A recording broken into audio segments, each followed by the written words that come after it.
the whole site was graded at one time to basically get it done. So that's. But that's just the cost for the portion in East Boundary, not Yeah, the. correct. Yeah. Yep. Okay, that was clear, good, thanks. Stand by for Question? being ready for the explanation on that. Okay. The other one I thought was humorous is there is a 3D where a see-through or lake goes. Oh, I missed that. This guy was amusing. I missed that. Rough at the end, but rough, nice. You know, when they're grading, Grading? the rough, yeah. Yeah, look for that. I thought it was humorous. I might have missed that. Yeah, I'll be ready to talk. Did bring it back up. Thanks, Richard. Just use the keyboard. Perfect. You better. Very good. I hate to ask you to do that. Discombobulating today. Good evening, everybody. It is Monday, May 22nd, 2023. We are here for a special city council meeting. We are going to start this off with a roll call and determination of quorum.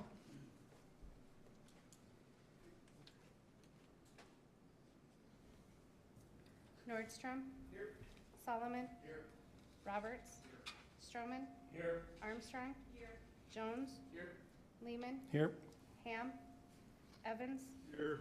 Roseland. Here. We have a quorum. Thank you. Next up is the Pledge of Allegiance.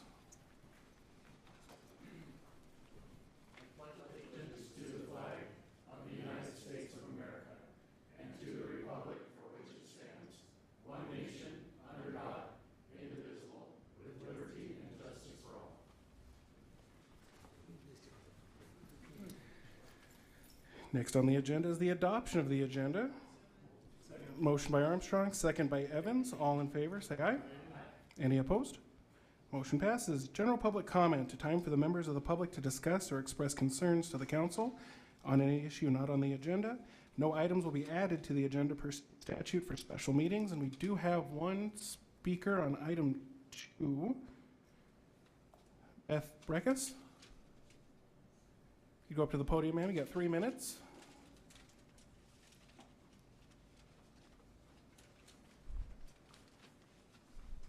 Good evening. Thanks for having me. I'm speaking to item 2, the High Point proposed TIF, and just had a couple of questions on the pro forma. So the first item, when you look at the cost, if the TIF is not adopted, it shows costs for the lift station of $2.5 million, and it also includes finance charges based on the TIF, not based on the project without the TIF. So that just seems inconsistent. The finance charges on the project with the TIF are at 16%. So the total cost for the project without the lift, $15.5 million. And then finance charges of $2.5 million, so it's 16%. So it just, I don't know why the pro forma in the first scenario would be based on a 10-year with TIF calculation. So that's my first item. And then it also shows a full realtor fee of 6% as an expense. And one of the partners is actually the listing agent. And so it seems like that would be inaccurate, that it would either be what that listing agent is paying to the buying agent, or it should be excluded. So it's not in the top line revenue, but the full expense is in the expense. Does that, I don't know if that makes sense, but that's to the tune of another 1.5 million. And I think that they're paying right now, based on phase 1, about 2.5% to the buying agent. And then also, one of the justifications is the additional lots that could at some point be developed, 245. It just seems inconsistent that there wouldn't be any revenue related to those items in the pro forma. Because even if it's not the same developer, if you develop the lift station, you have an asset to sell to that developer of the other lots. So if that's part of the justification, that just seems inconsistent to not have some type of revenue or allocation of cost to that future development. And I think that's all I had. Thank you for your time. And again, not anything against the development itself. It's just the thought that this development would happen with a loss projected versus revenue. Thanks. Thank you, Beth. Maybe when we get to the item, one of my colleagues will ask some questions for you. Thank you. Going to go ahead and close public comment period, seeing no more. Public hearing items 1 and 2, non-consent items, items 1 and 2. Item number 1, approve a request by Van Arker Development for Eastern Slope Land Corp. For Resolution 2023-032 to create a tax increment district boundary, and Resolution 2023-033 to adopt a project plan for property generally described as being located at the western terminus of Country Road, west of the intersection of Brook Street. Recommendation is to approve with. And I see several in queue. Mr. Jones, please. Thank you very much. I emailed a list of questions to Vicki Fisher to have her look into today and to hopefully be prepared to provide some answers. So may I begin with those questions at this time? Of course. Thank you. I emailed Mr. Lehman asking for more than 5 minutes tonight because I have several questions, and we'll see where it gets with all the time. So this has to do with item number 1 as the item that we're on. Let's see, project plan, page 2, under elements of the project, there's a typographical error. I pointed that out. I'm sure that's easy enough to fix.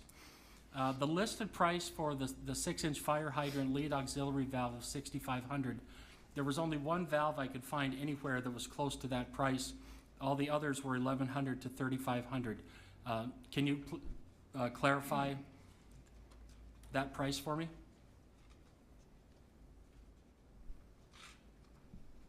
Mr. Chair, Of course. if we might, I did forward these comments to Sarah Hansel, our division manager planner that reviewed this, and she has looked at this. We did reach out to the applicant as well. He did respond in trying to provide some of the answers to this.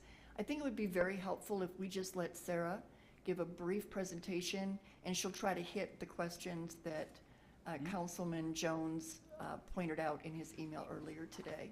I think that'd be fine. If she has one, sure. Mr. Jones, do you want to stop the clock and let Sarah? Not at all, thank you. Okay.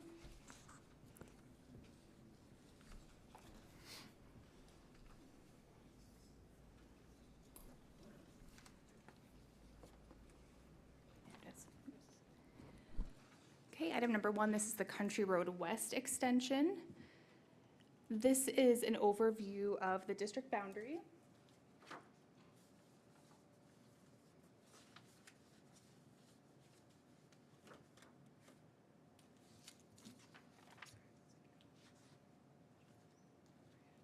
Sorry about that. The district is 23 acres in size, and it's located in northwest Rapid City. And this is an aerial view showing the proposed TIF district in some of its context within that neighborhood. The extension of Country Road, which is the primary public improvement proposed for this development, will help to create an additional north-south connection in this area. As you can see, the residential properties to the north have very limited east-west access out to Haynes Avenue, and by creating an additional north-south route in this area will help with overall circulation. Here's a few site photos looking into the site. This would be looking into the TIF boundary, looking to the north within the TIF boundary, to the east outside of the TIF boundary, and to the south. This is showing what their lot layout is. They've gone through the platting process inclusive of the preliminary subdivision plan as well as the development engineering plans. Here you can see their master plan showing construction of single-family homes, townhome lots, and apartment lot. There will be 7 2-unit lots, 33 single-family lots, and 72 multifamily units with this. And as I mentioned previously, the construction of Country Road, a collector street, really is the primary public improvement that's proposed with this district. They did remove the private utilities project component following discussion at the Planning Commission meeting, so that's been removed. But otherwise, the project includes public utilities, paving, subgrade preparation, street lighting, and other costs associated with the collector street.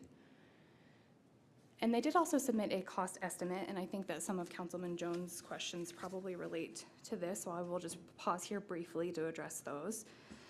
The applicant has indicated that the item for the valve specifically covers the full cost and installation of the fire hydrant, the assembly of the relating piping, and the shutoff valve for the fire hydrant.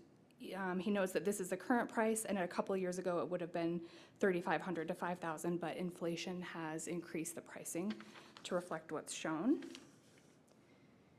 And then clarifying, you had a question about the private utility fees, and those again have been removed from the project plan. There was a question about mobilization to the amount of $40,000, and the applicant noted that since this is a bid out item, it's amended, that the item is bid and it's intended to cover the cost of moving equipment to the site. He says contractors will sometimes add other costs into this, such as excise tax, connection fees, or permit fees. And the plan will be bid out to get current fair market pricing, and all costs will be verified in the certification process. There was a question about incidentals amounting $35,000. He notes again that, this will be publicly bid. And it will cover items such as dust control, tree removal, various removals, and permit fees. And contingency at $74,384.65. This is a percentage of the construction costs intended to protect the project from rapidly fluctuating prices. And this item can only be used with the city's coordination during their certification process. And it's meant to cover items that go over the bidding process. And I believe those were all of the costs specifically related, all the questions specifically related to costs, if that covers that for you, Mr. Jones. And I'll finish up just a few more summary slides, if I may. So the total project costs are $1.3 million, which includes about $743,000 for construction costs and $494,000 for financing. The anticipated base valuation of the property within the district is just over $200,000, and we're anticipating an 8-year payoff. This district is expected to be a local district, meaning that the revenue to the school districts will have to be made up within the school district boundary as opposed to across the state. This is the amortization schedule showing payoff within 8 years, and that total $493,769.14 interest fees that could be accumulated at a 9% interest rate.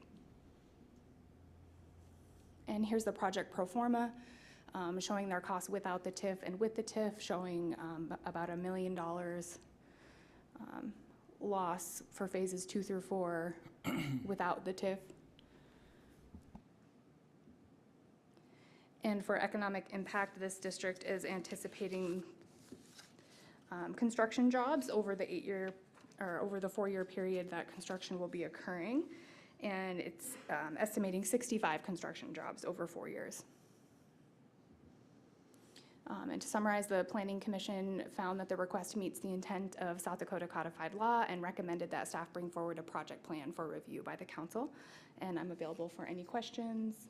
And I don't believe anyone from the applicant's team is here today.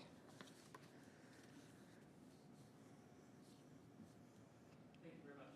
Thank you, Sarah. I do have a couple of questions. We look at ways to bring costs down. We talk about trying to create affordable housing and ways to build single-family homes and others so people can have an affordable place to live.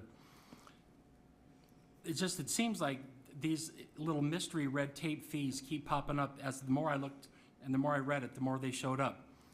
Mobilization, incidentals, necessary and convenient fees, contingency fees, $169,000, 20% of the pre-financing cost of the project are in these fees. And these are supposed to provide lots that are 17 lots that are $49,000 apiece. Who will make sure that those lots are only $49,000 each? Mr. Chair, that's an important question to clarify. There actually will be no requirement that they meet these thresholds that they're indicated in their plan. We do have affordable housing criteria in the TIF policy, and that's really for low-income housing. And if you're an applicant for that type of TIF project, you will certify that it will meet those low-income thresholds. There's covenant agreements and checks along the way. For this application, they're not indicating that they're meeting those low-income thresholds. They're talking about general workforce housing.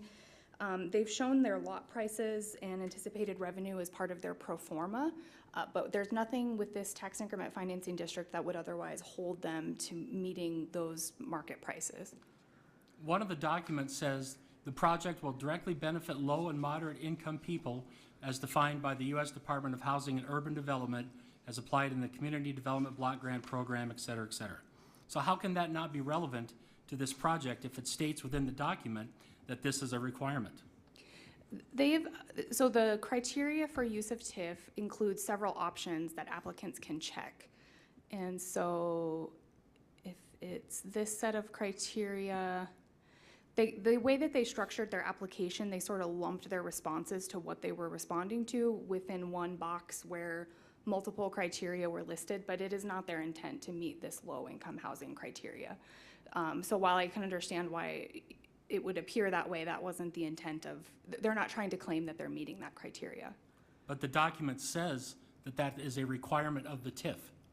It's one of several options for requirements. It's kind of a menu, you have to meet 6 of these, 2 of these, 4 of these. So they have options that they can select from in order to show how they're meeting the TIF policy, but not every criteria is required with every project.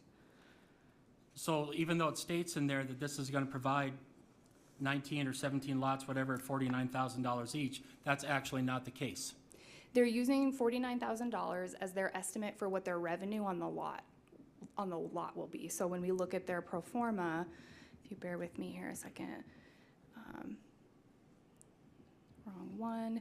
With the pro forma, they're showing what are the costs of their development and what are the revenues that they're anticipating. So in order to project what their revenue is going to be, they're saying we're going to sell the lots for $49,000. But it may be more. That's correct. And no one has any control over that. That's correct.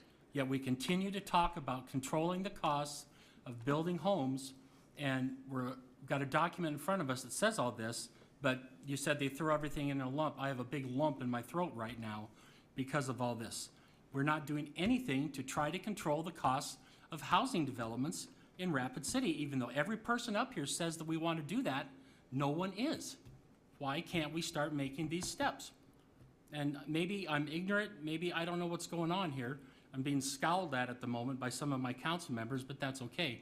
I read this thing, and it says these things in there. And the fact that we're being told now that they don't matter and they're not actually real, it makes me question the validity of the entire document and of the entire process. How do we lower the cost of housing? How do we lower the cost of lots when a document that says there'll be 19 lots at $49,000 is bogus and is false? That bothers me. What about the townhome lots? 7 lots at $80,000. That's just a projection? Are there any real numbers on here? The amount of the TIF is probably real. I would point to the Ms. Fisher, cost feel free to estimate jump that in they whenever have. you need. Thank you for turning my mic on. Councilman Joan, we get that frustration. And as staff, when we're reviewing these and we're scrutinizing them so closely to look at what is realistic costs shown in the projections, and then these items are taken to the TIF committee where they are discussed further, and then on to the Planning Commission where again they are discussed. The tool we have in the toolbox is that they are identifying what they see as projections for expenditures, that they are assuming that if they can keep it within that check, this is what they will offer these prices of the lots to the public. Regardless of what it is that they actually go out and secure the work for, it has to meet that total and cannot exceed it. And in many instances, if they do exceed it, they're coming back with an amendment, and you're going to be able to see that again. When we certify the costs, that is a laborious event for staff. It's frustrating for the developers. They want these things paid quickly. We go through them with a fine-tooth comb to make sure that there's not an expenditure that's they're double dipping on, to make sure that it lines up with the expenditures that they've identified in the presentation that's been provided to you this evening, to ensure that their profit margin does not exceed what they presented to you as you're taking action. The certification is truly the tool to ensure that the information they submitted lines up all the way to the end of the project when they're putting those lots for sale. I'm just challenged by the fact that a legal document placed in front of us says 19 lots, $49,000. That was exciting to me. That's the kind of price people that want to build a house a lot of times can pay. But then in the end, it ends up being $90,000, $100,000, and people can't build. And so I'm bothered by the fact that there aren't real numbers. My 8th grade math teacher, Mrs. Henniger, would be thrilled because this has imaginary numbers rather than real numbers. And I think it's a problem. And we need to be able to do something to address affordable housing. Mr. Chair? And I'm done. Typically, a TIF would be presented to us for consideration with just conceptual plans. I mean, if we look at some of the large dollar TIFs, the Black Hills Industrial Park $79 million TIF, we had no construction plans. We had all conceptual plans. That got approved. In this case, as Sarah identified in her presentation, we actually have construction plans approved for this project. So we have a good idea of the material that's going to be needed, the cost of that material as it sits on the market today. So in this instance, not in all of them, but in this one, I think we're going to be pretty close to on the mark with what they're showing in their pro forma. Thank you, Vicki. Mr. Roberts, I kicked you out earlier, I'm sorry.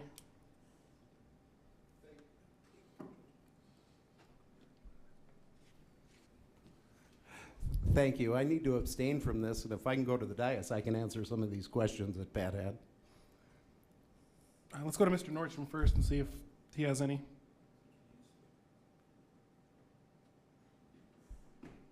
Richie, the floor is yours. Thank you. I know how it works to punch all the buttons over there. I'm going to wait on making a motion, but I think this needs to pass. And if I can have Ms. Hansel do us a favor on your slides. The way I'm reading I'm not sure exactly what, we call it checking the boxes. Can you kind of quickly run through some of these slides that gets down into keep going? Yeah, okay. Essentially what we're looking at, and this is my understanding of how this works, is I call it checking the boxes. On the left-hand side of the screen is the boxes that ask the questions that need to be answered. And then on the right-hand side of the screen is the applicant's response to that. So, Sarah, if you could go to another slide that shows a response. Yes, Yep. And may need to summarize this. I've been Yep. shifting the design of how these slides are presented with TIFs because it's so much information on one sheet. So I've sort of been changing, how we present this to try to make it more user-friendly. Yep, and you're doing a fine job. It's examples like what we got in front of us right now.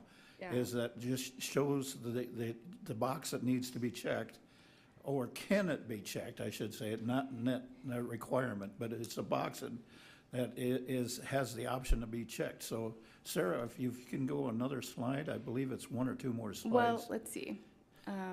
It shows an applicant's response. There we go, right there. And these are examples of where the box is checked and there is a response from the applicant. So not all the boxes need to be checked on this. And to go to the question about, I wish I had more time to explain how the TIFs work on my understanding of it, but essentially is that we're going through the checking the box.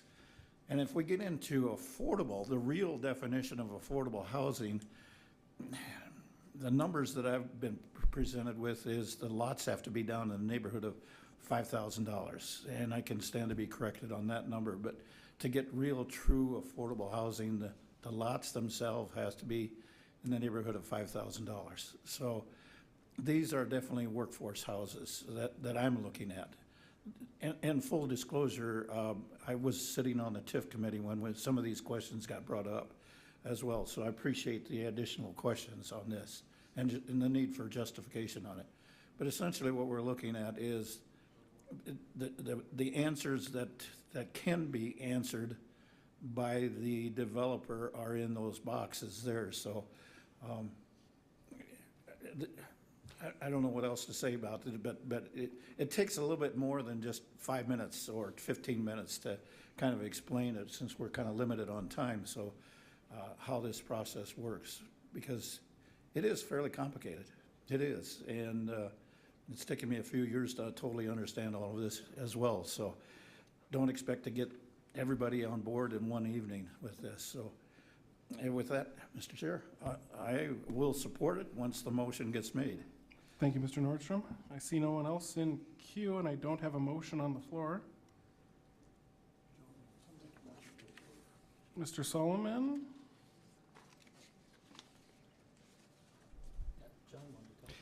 Hi, Mr. He's Lehman. abstaining from the vote, so unless someone addresses the Yes. question towards him. Mr. Roberts abstained, and he said he had a desire to speak on it, so I just wanted to give him an opportunity to share. Mr. Roberts, you can take Jason's time.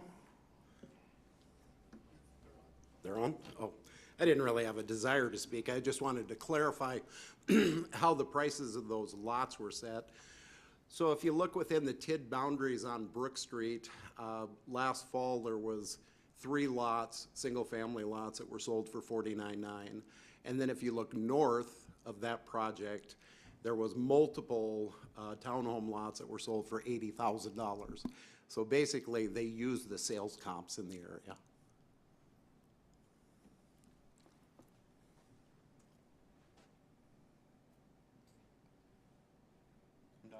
Thank you, Mr. Roberts. Mr. Evans? Yeah, I have a question for Ms. Fisher, if I could. Of course. Now, we've talked for 3 or 4 years about maybe changing how we develop infrastructure. Now, if we had a different model in place, is this the kind of project that maybe perhaps would not require a TIF and would be built in a different way, or are we only talking about major arterials and other things like that? Thank you, Mr. Chair. So we've looked at the model that Sioux Falls uses to see where should the city come forward using funds up front where the city comes in and we build arterial streets. Typically, right now, the discussion hasn't been collector streets. In the past, collector streets have fallen on the responsibility of the developer. In this case, the unique feature isn't necessarily that collector street, at least from a staff's perspective. But as Sarah pointed out, we have very limited access to the north that provides a east-west street connection. When visiting with the fire department especially, they were very encouraged to see that if this phase gets constructed and it includes Country Road, we will have a third east-west connection, and they thought that would be of great benefit to the neighborhood as a whole, and that allowed staff to get behind the project.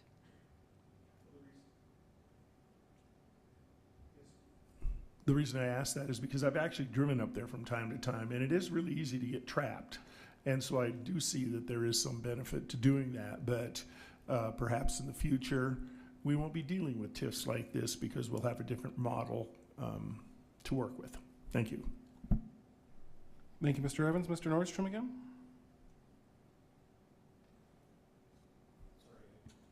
Sorry, I keep punching the wrong button here as well. I just want to explain too that this is not the first time we've done something like this, and it's going to be developed in phases. So if I can ask Ms. Hensel to go to the slide that shows the TID boundary and then the future proposal, and full disclosure is that I have been on the TIF committee several years now, and including this project. The main reason I'm supporting this is that it has the very high possibility of bringing in workforce housing, which to me means additional housing, and then eventually in the future, we will see another road going up to Cobalt Street, is that correct? Cobalt, and, that's the reasons I'm supporting it, is that we're gonna have another, third ingress area in that. And I believe you have another slide in there that shows that, future proposal. There you go, that's the one. And, that's the primary reasons why I'm supporting it, so.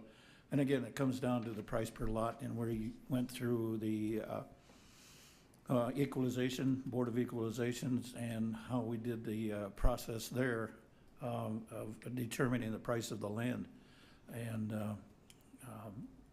so anyway, that's about all I have. And I'll be happy to second a motion that if somebody goes forward with it. Thank you, Mr. Nordstrom. Mr. Ham? Got it. Brief question for Director Fisher, if I could. Of course. My understanding with regard to different models to work with, one of the only other models that we would have is to do a bond for these size of projects. Is that correct? Am I misled in that regard? That's typically something we wouldn't use in an instance like this, where the developer owns the property, they're going to profit from it. Typically, at this point, it would be the developer's expense, or they would secure a TIF. Okay, all right. With that, that's the only question I had. With that, I'd like to make a motion to approve with stipulations. Motion on the floor by Ham, second by Armstrong to approve with stipulations. All in favor of the motion, say aye. Aye. Any opposed? Aye. One no vote for Mr. Jones and one abstention for Mr. Roberts. The motion passes. Item number 2, approve a request by Sitework Inc. for Watershed Development 2 LLC for Resolution 2023-034 to create Tax Increment Financing District, and Resolution 2023-035 to adopt a project plan for property generally described as being located north of Cloud Peak Drive and Targhee Drive. Recommendations to approve with stipulations. And we go to Mr. Jones. Thank you very much, Mr. Chairman. These no votes that I'm offering tonight are votes from the concept of we have to do something. I am thrilled that there's going to be development out there. It's an awesome place for our city to grow, single-family lots, townhome apartments. I think it's fantastic. But my no votes are a statement that we need to start looking more closely at all these costs. In item number 2, engineer construction administration, $235,000. Contingency, $209,000. Necessary and convenient fees, $20,000. $464,000, or 18% of pre-financing costs, are these fees. And I know they're legitimate for the most part, and things have to be built in. But I also believe that a better job can be done, and we must, moving forward, do a better job of making sure these numbers work and that the documents that we're approving are real. I'm just still in shock that we approved a document that said 19 lots at 49,000, and that's not true. So that's amazing to me. And again, in this application, page 14 says affordable housing projects must target residents at or below 80% of the median income. And these lots are $150,000. And then it goes on to talk about how it meets the need for affordable housing projects. Page 15 of the pro forma. The project will directly benefit low and moderate income people as defined by the U.S. Department of Housing, HUD, et cetera, et cetera. Now, I don't know how a $150,000 lot can benefit low to moderate income people. And if there's a way, I'd sure like to hear it. But these, I mean, I pulled this stuff. I studied this stuff heavily this weekend. I spent over 3 hours going over this and reading and researching. And so I don't need to be patted on the head and said, there, just go away. You don't know what you're talking about. I do know what I'm talking about. So I'm curious as to why we believe that $150,000 or more lots support the pro forma page 15, where it says it will directly benefit low and moderate income people. And I would appreciate someone explaining that to me. if you can. I reserve my time. Ms. Fisher? Thank you. I think it would be beneficial if, again, Sarah gave a very brief presentation. She can go through the criteria, and again, every option is listed, and then she will identify where the applicant is actually checking the box saying, yes, this one applies. Otherwise, Sarah's intent is just to include everything that could potentially fall within the TIF, and we'll see which ones are highlighted versus which ones are just the list that she's put together. I will note that we do have representatives for this TIF in the audience, and some of the pro forma questions will be best answered by them. And so at that point, if maybe we can bring them to the lectern. Sounds good.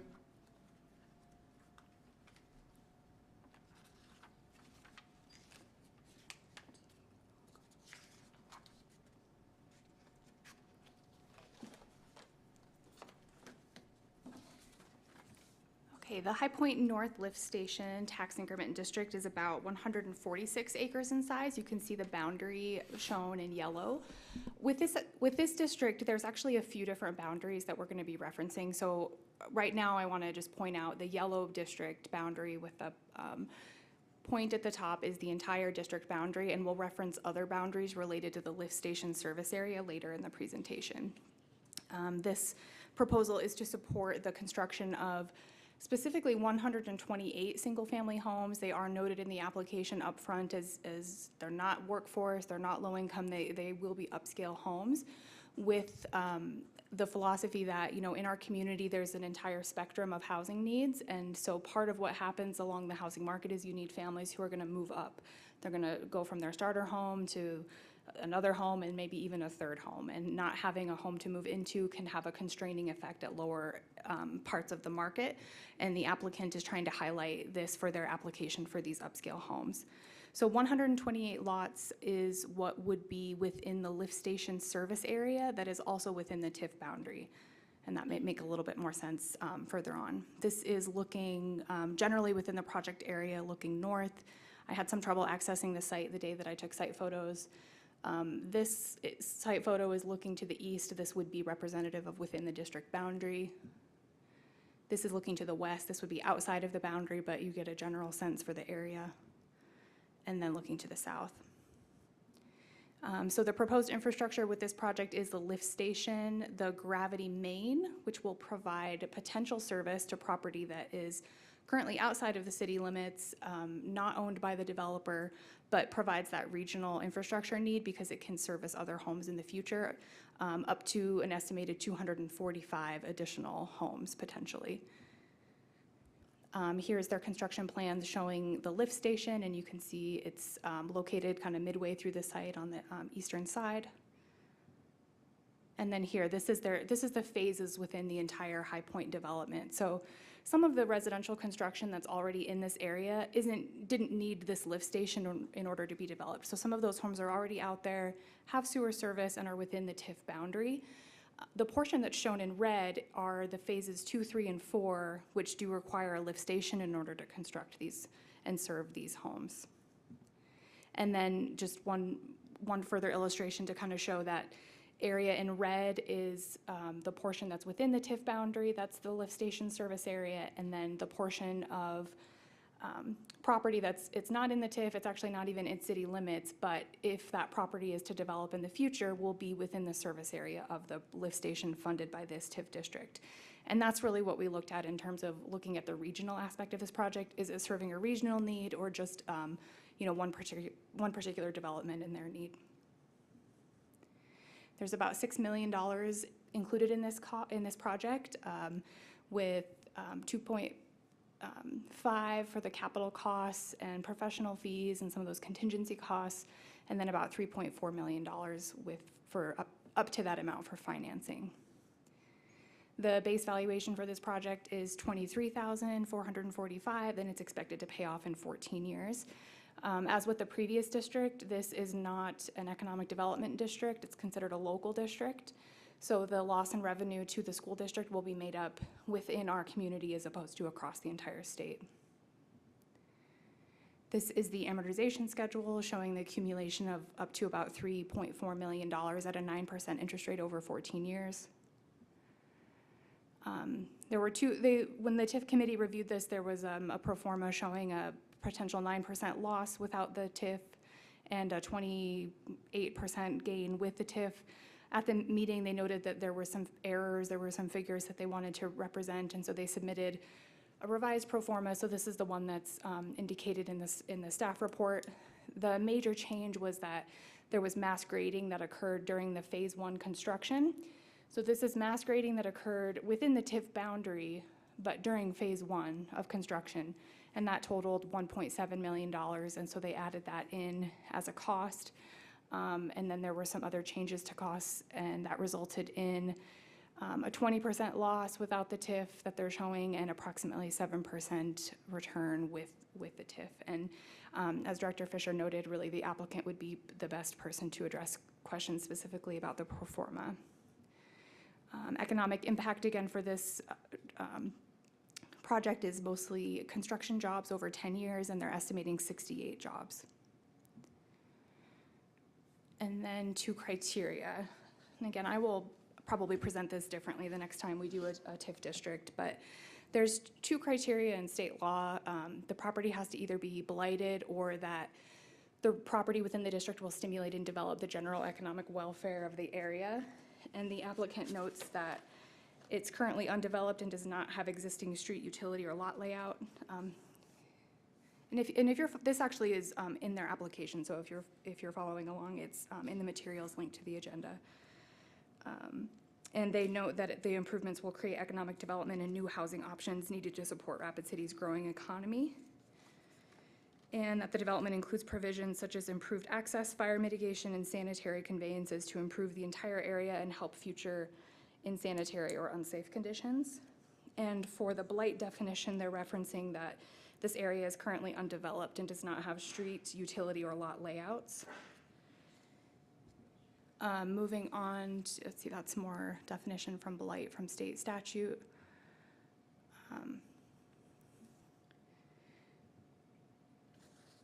And the purpose of the TIF district, as I mentioned before, the project will assist in creating new move-up housing, which is critical to long-term economic vitality of the community. And it allows the area from becoming underdeveloped by extending road, water, and sanitary sewer utilities, and guides the growth of the community in accordance with the adopted long-range master plan.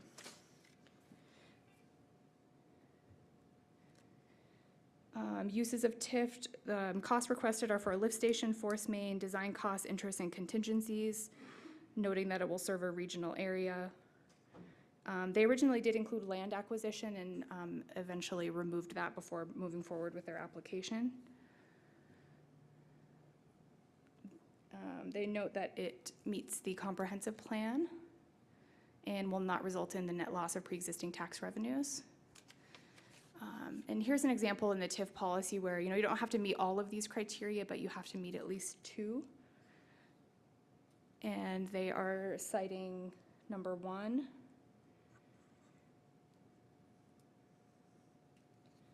And number 3, and then number 2 with regard to creating more street layouts.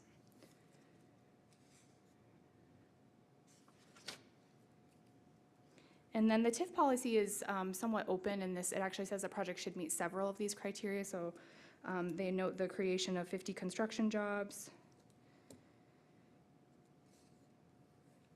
creating move-up housing. So they're not trying to say that they're meeting criteria for that it's for low-income housing. And they note that the costs are limited to the lift station and force main, which are atypical for most developments and required due to the varied topography of the property. And the developer also agrees to waive the 5-year tax abatement. And I've done my best to kind of summarize these on the fly here, but they did in their application. You can read it in their own words in each section, but I really do appreciate the question. This information is difficult to put on a slide in a way that's digestible, so we'll work on that and try to find a better way to present it. Ms. Fisher? Thank you. If I could just add, Sarah, thank you. I think that was very helpful, and hopefully, Councilman Jones, we will do better in how we present this. It's not intended that the applicant is saying that they meet all of them, and we'll do a better job showing that we're just giving the list and then they're check marking we're meeting these 2 here and these 3 here. We did have a member of the audience speak earlier that did have questions about the area outside the city limits and why that was included in the information. I think that Sarah described it well. Whenever we approve a TIF, we don't want it just to benefit the developer in this instance. We want it to benefit the neighborhood in the region.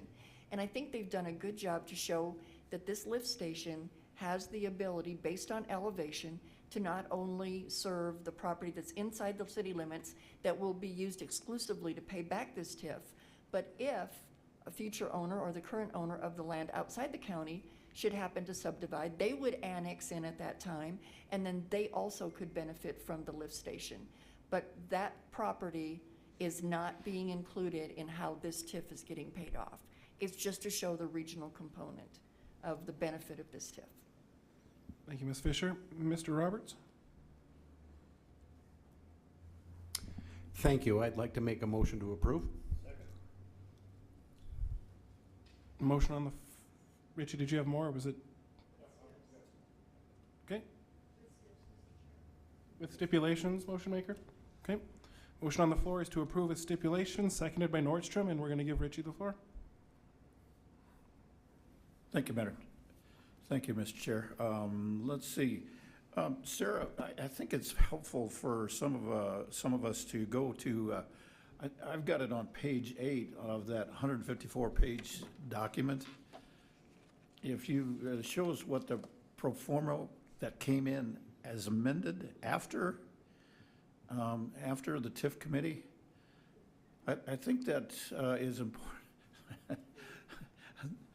We're just having some chuckle over here. The pro forma that, yeah, that's the page, yes.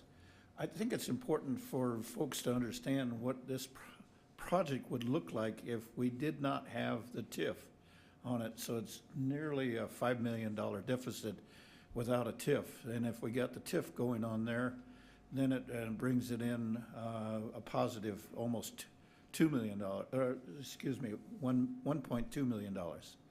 And so we don't want developers to go in here losing money, otherwise we won't get the projects done. And then, Ms. Hansel, if you could go to the next slide, I believe it is, Appendix B.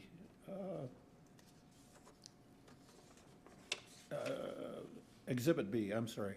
Have you got the Exhibit B up there? Oops, that just went past it. There we go. That's the Back same? one more. Okay. The $1 million, yeah. Oh, okay. Yes, thank you. And then, again, it's without the TIF, it would be a loss for the developer, and with the TIF on there, it shows a profit for the developer. So that's what I wanted to bring to everybody's attention, that if we did not have the capability of a TIF, and I will concede that TIFs are not the best tool, but it's the only tool we have in the toolbox. So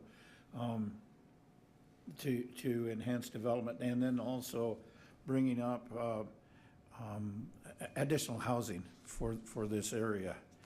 And then I know this is not related, but I just want to make sure everybody understands, and Sarah, that maybe you're the incorrect person I need to ask this next question to, but there is a lift station in this area next to the golf club house. Am I correct? It's not being able to service this area. And I will go to the Public Works Director. Mr. Tech? Thank you, Mr. Chairman. Yes, there are a number of lift stations in this area due to the topography, and they would not serve this area, so therefore the necessity of another lift station. Yes, yep. And then I also want to emphasize thank you, Mr. Tech. I also want to emphasize the number of checking the boxes as well. I've always asked about the employment side of that box getting checked on there, because I think some of our developers hesitate on checking that box. So I'm glad to see this one is checked. So I think it's the more boxes we can check, the better it is. And that's all I have, Mr. Chair. I yield. Thank you, Mr. Nordstrom. Mr. Evans? And Sarah, can you go back one more slide?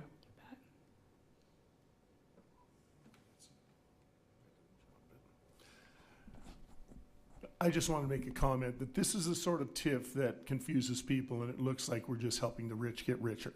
And that's of concern to people that really aren't studying how the long-range benefits benefit at all. Do you have any idea, this is built out in 10 years, what kind of a tax benefit we're going to have coming to the city and the schools immediately, right? Right away. And these are going to be high-income, probably high-price homes that are going to provide a big boost to the school. Any idea about those numbers? Yeah, this would actually be the correct exhibit to illustrate that. So when the project is built out, so in year 2035, for example, they're estimating that the total valuation will be, nearing $81 million, and that would result in about $1.1 million in tax revenue at that time. And if you work backwards, you can see how that accumulates to that point. I guess it is the right shape, but it doesn't break it down by what goes to the schools, what comes to the actual paying off the TIF, right? I don't have a slide on that, but it is in the project plan, and it breaks that out actually based on what the mill levy is that goes to each of the taxing agencies. So the city collects about 16%, generally it depends, the school district about half, and then the county.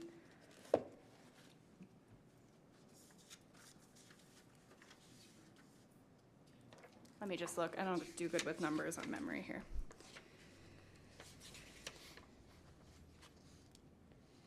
But page 7 of the project plan evaluates the net impact on taxing agencies. And page 3 looks at the proportions. So right now the school district receives about just under 60% of the total levy. The county's about 24%, the city is 16%, and the water district is very much less than 1%. Okay, and so I guess the question is whether it would have been built or not, we will never know without the TIF. But we do know that it is going to be built with the TIF, and it's going to provide a big boost to taxes for the support of our schools, it's kind of a desperate situation right now. So that's the reason I can support such things. Thank you. Thank you, Mr. Evans. Mr. Solomon?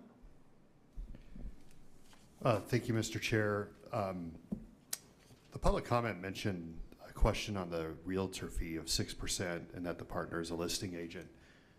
Can I direct a question to Director Fisher to address that question from our public commenter? Of course. Mr. Chair, Yes, ma'am. if I might, Councilman Solomon, I think that we should get one of the applicants up to the lectern, and if you don't mind, direct your question towards them. Sure. Again, that's an arbitrary number, one they choose to put in, and I think that they could give you the history why they picked that. Anybody want to answer that question? Thank you. My name is Kevin Andreessen. I am one of the owners of this development with Jim and Andy Scull. I'm also a full-time realtor on the market. Just to answer the question on the marketing fees, there are commissions. We offer a brokerage co-op, which is 2.5% to 3%. I am the listing agent of it, and I do get paid for my time and my services that I spend out doing it. Additional costs that we factor into that 6% number are title fees, paying for owner's title policies. We frequently, we get final survey, locate exhibits that build into those fees as well. So there's those marketing costs with the title companies included in that number. So when we build these pro formas, that's how we basically kind of measure, our development. And, I guess I would like to get paid for my time and my staff for going out and selling property. I would like to, if I could, kind of extend the question a little bit. Mr. Jones asked about, in terms of what we're trying to do here. This thing really evolved over the weekend, I had a Monument physician that's coming to town. And in Southwest Rapid and Sheridan Lake Road, there are 6 homes for sale. I found on the MLS to show to them.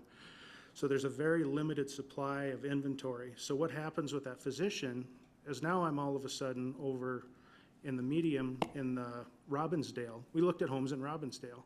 So we're now competing and driving the price up on those homes. So what this does is it adds to the whole ecosystem. Sorry, we need to add overall supply to the picture. So that's where we're coming at it from an affordable housing standpoint, and what we're trying to do as developers. The other part I'd comment on this is it's a regional lift station in nature. We sit right on top of a major recharge area out there that flows into Rapid Creek. Red Rock Canyon flows straight down into the back of Chapel Valley. So as we looked at this as developers, we kind of looked at option A would be to put them on septic systems just like Carriage Hills did. We kind of learned from that. And I think what's pretty clever, and KLJ helped us kind of get to this, was with this station that's going in, it creates future infrastructure, so we get critical infill, so the city, helps reduce sprawl. We're infilling where we need to infill per the city plan. But it also puts all these people on treated sewage systems, including potentially with another small lift station. Dana could comment, parts of Carriage Hills could go onto that if we got to that point. So that's where we see this as a real win regionally for the House. So sorry, I've gone beyond my questions, but I wanted to address that, Mr. Jones, because my heart's with you in terms of finding ways to find affordable housing in this town, and we've got to continue to drive on it. We're working on those products in Box Elder as we speak. So, if I may continue, thank you, Mr. Andreessen.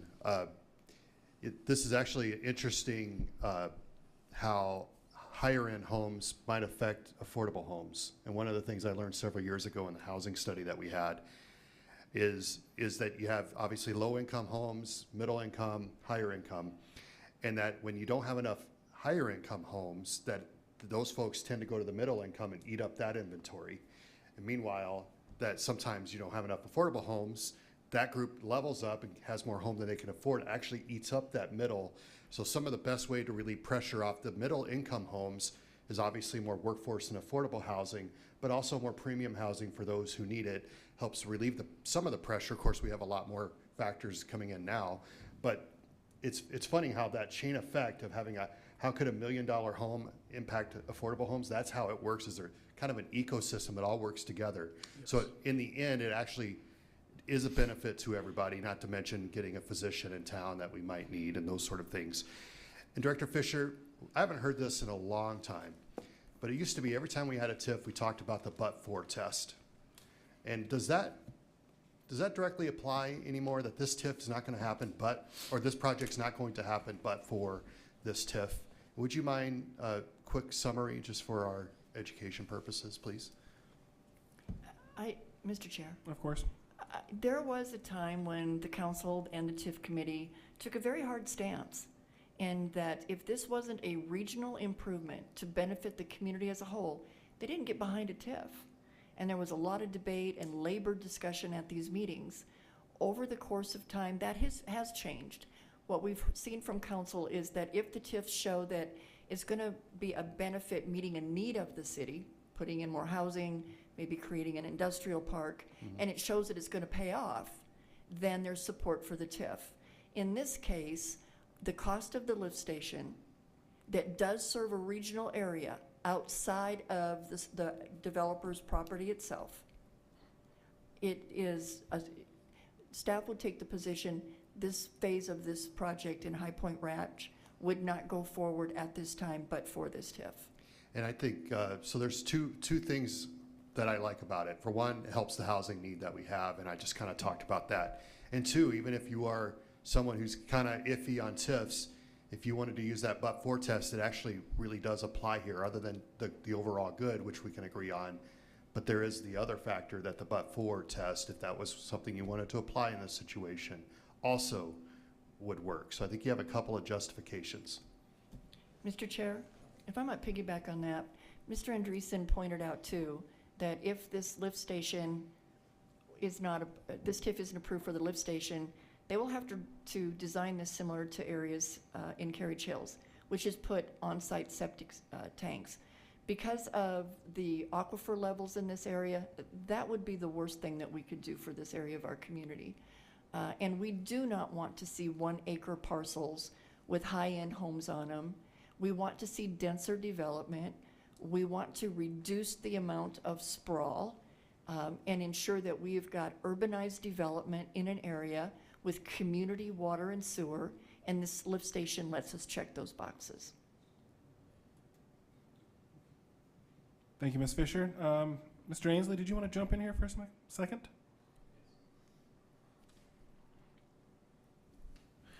Thank you, Mr. Chair. Just to respond to one of the questions that I believe Councilor Evans brought up, the school district, once the project is fully complete, would anticipate probably about $83,000 of property tax.